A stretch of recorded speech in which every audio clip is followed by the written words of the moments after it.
दुआएं और साथ सब कुछ चाहिए और बस अपनी जगह पे।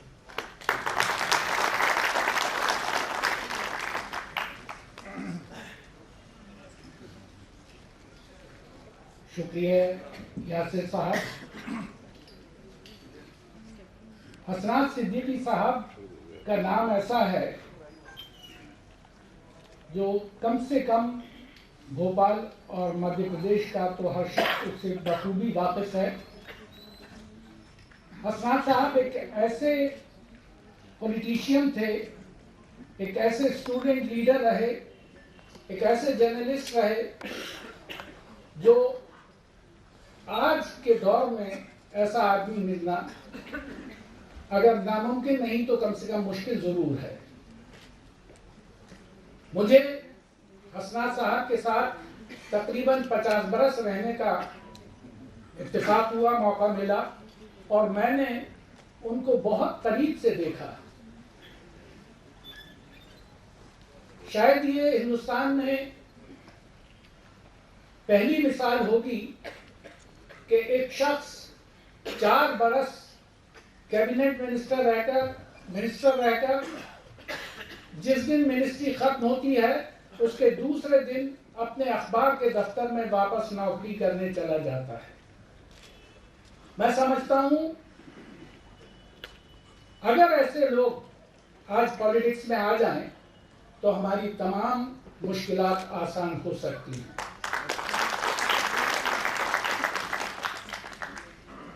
हज़रात, हमारे आज के इस प्रोग्राम को आगे बढ़ाते हुए मैं जनाब संतोष चौबे साहब से दरख्वास्त करूंगा कि वो इस मौके पर बहुत ही संक्षिप्त में अपने विचार व्यक्त करें। मैं कहूँगा प्रमुख बुद्धिजीवी जावेद अख्तर साहब से हम सबको रूबरू होने का मौका दिया। हम चाहते हैं कि हम सब उन्हें सुने और हम देखते रहे कि वो हर समय न्याय के पक्ष में, सामाजिक मुद्दों की पक्षधरता में अपनी आवाज़ बुलंद करते रहें। हम चाहेंगे कि इस अवसर पर हम उनकी बात सुनें। हसनात साहब को भोपाल में हर आदमी जानता है। हम लोग कॉलेज में थे जब वो बहुत ज़्यादा एक्टिव थे। गैस ट्रेजेडी के बाद काम करते हुए भोपाल शहर में उनसे मेरी बहुत मुलाकातें थी और वो स्पोर्ट्स में थे, वो थिएटर में थे, वो लोगों के आदमी थे, आम आदमी के प्रतिनिधि थे और एक तरह का इंस्पायरिंग पर्सनालिटी उनकी थी कि उनसे बात करते हुए आपको लगातार उनसे जुड़ने की इच्छा होती थी। आज का जो कार्ड में विषय दिया गया था वो ये था कि 100 साल के सिनेमा पर कोई बातचीत होगी। तो हमारे देश में ये 100 साल के सिनेमा पर इस समय बहुत सारी बातें हो रही हैं। मैं सिर्फ 1-2 बातें इस संबंध में ये कहना चाहूँगा कि भारतीय सिनेमा एक ऐसा विचित्र संसार है जिसमें इतनी सारी अच्छी बातें हैं और तमाम आलोचना के बावजूद, जैसे भारतीय सिनेमा अपने पूरे कैरेक्टर में मुझे तो बहुत ही सेकुलर सिनेमा लगता है और मुझे बहुत आकर्षित भी करता है। मैं बहुत सारी फिल्में देखता हूँ, आज भी सेकंड शोज जाता हूँ देखने, तो मुझे उसका जो सेकुलर नेचर है वो बहुत आकर्षित करता है। दूसरी बात, जिस तरह से उसने हिंदी भाषा का विस्तार पूरे देश में किया है, ये बात मुझे बहुत पसंद आती है। शायद सिनेमा और समाज के बारे में जावेद साहब हमें कुछ बातें बताएंगे, पर मैं खाली एक अंतिम बात संगीत के बारे में कह के अपनी आज की शुरुआती वक्तव्य समाप्त करूंगा। यदि हम भारतीय सिनेमा के संगीत को बदलते हुए चरित्र को देखें तो हमें बड़ी आसानी से 3 माइलस्टोन पिछले 50 साल में देखने में आते हैं और उनका समाज से किस तरह का संबंध है बड़ी आसानी से आइडेंटिफाई कर सकते हैं। हमारी आज़ादी के बाद हमें जो मेलोडियस समाज एक तरह का मिला था और शंकर जयकिशन उसकी अपनी म्यूज़िक में उस पूरे समाज को प्रतिबिंबित करते हैं, तो एक तरह की पूरी मेलोडी थी, हम नया भारत बनाएंगे और एक आदर्शवाद था जिसके बहाने हम संगीत को सुन सकते हैं।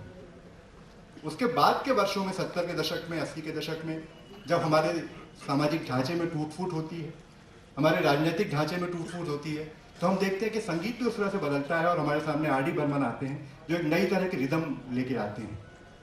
और आज जब हम पोस्ट मॉडर्न इंडिया की बात कर रहे हैं, आज जब हम, मेरी अम्मा ये कहा करती थी कि मुझे आजकल की फिल्में समझ में नहीं आती, मतलब उनकी कहानी समझ में नहीं आती।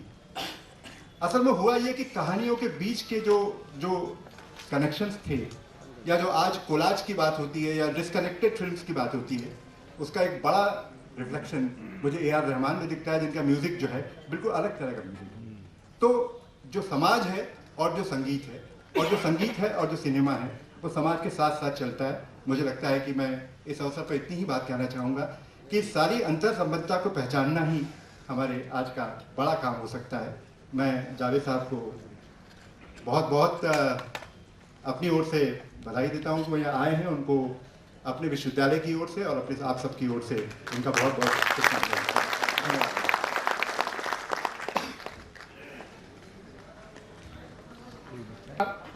के अपर महानिदेशक जनाब शशांक साहब से दरख्वास्त करूंगा कि वे अपने तासुरात का इजहार फरमाएं। कुमार जी, मेरे मित्र संतोष चौबे जी, श्यामल जी, यासिर जी, देवी और सज्जनों, मैं सबसे पहले श्रद्धांजलि देना चाहूँगा हसनाथ जी को। और उनकी याद अभी बार बार आ रही है। जब मैं 82 में आकाशवाणी में था, तो हॉकी की कमेंट्री के लिए सबसे पहले उन्हें बुलाते ही नहीं थे, बल्कि दीगर कामों के लिए भी बहुत परेशान करते थे। जैसे स्टेडियम से संबंधित जितनी भी समस्याएं थीं, उसके लिए वो सदैव आगे रहते थे। उनकी एक मुस्कान, उनकी हंसी हमेशा हमें याद रहती है। बहुत विनम्र स्वभाव था उनका और बहुत हमारे मददगार रहे हैं। उनकी कमेंट्री के वक्त पर हम लोग बहुत आश्वस्त रहते थे कि काम न केवल एक कमेंटेटर की तरह, बल्कि एक संयोजक की तरह भी वे हमारे साथ रहेंगे।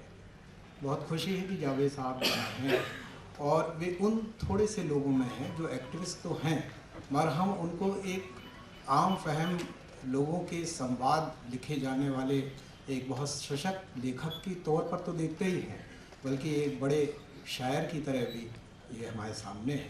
तो जो कैनवास और जो वितान उनका है, वह एक ऐसा ही है जैसे हमारी फिल्मों में एक विलक्षण जीवन होता है। हमारा जीवन विलक्षण है, उसमें हर तरह की चीज़ है। हम कोई एक चीज़ नहीं, बहुत सारी चीज़ें पसंद करते हैं, इसलिए फिल्में भी बहुत सारी बनती हैं और कई तरह की बनती हैं। मैं खुद भी यदि एक साथ विभत्स फिल्म देखना पसंद करता हूँ, तो टॉम एंड जेरी भी पसंद करता हूँ। और मुझे यदि ऋत्विक घटक पसंद आते हैं और हम अंकुर जैसी और आक्रोश जैसी फिल्में भी देखते हैं, तो आज की ऐसी फिल्में भी देखते हैं जो हमारे समय को थोड़ा आगे ले जाती हैं। एक बात मुझे सिनेमा से अक्सर ये लगती है कि ये हमको अपने अतीत से बांधे रखने वाली एक एल्बम की तरह होती है।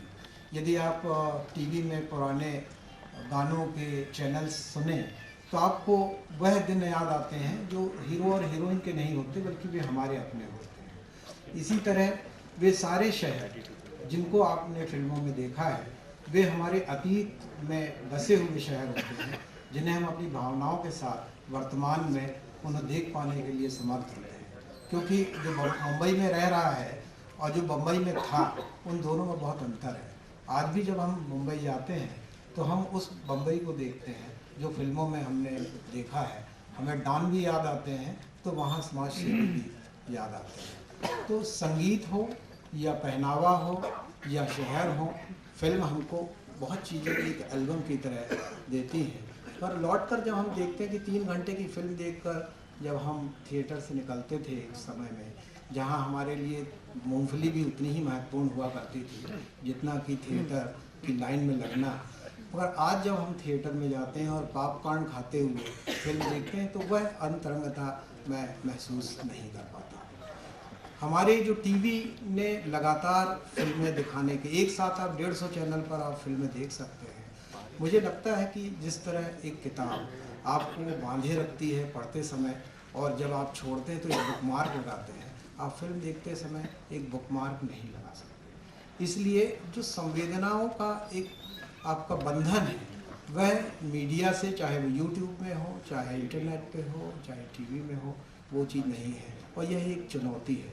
और मैं समझता हूँ कि ये चुनौती जिस तरह दूरदर्शन या टीवी के अन्य सीरियल्स में उसके लिखे जाने को बांधती है, उसका एक तरीका तय करती है कि आप बार बार फ्रेम को कैसे बदल सकते हैं। इसी तरह यदि आप एक मंच में लगातार 3 घंटे नहीं बैठे हैं, तब आपके सामने एक ऐसी समस्या आती है, एक ऐसी तकनीक की आवश्यकता मांग होती है कि आप बीच बीच में छोड़ कर चले भी जाएं, ब्रेक्स आते रहें, तब भी वह चीज़ आपके साथ जुड़ी रहे। बहुत सारी बातें जावेद जी से सुननी है, इसलिए मैं फ़िलहाल यहीं विराम देता हूँ।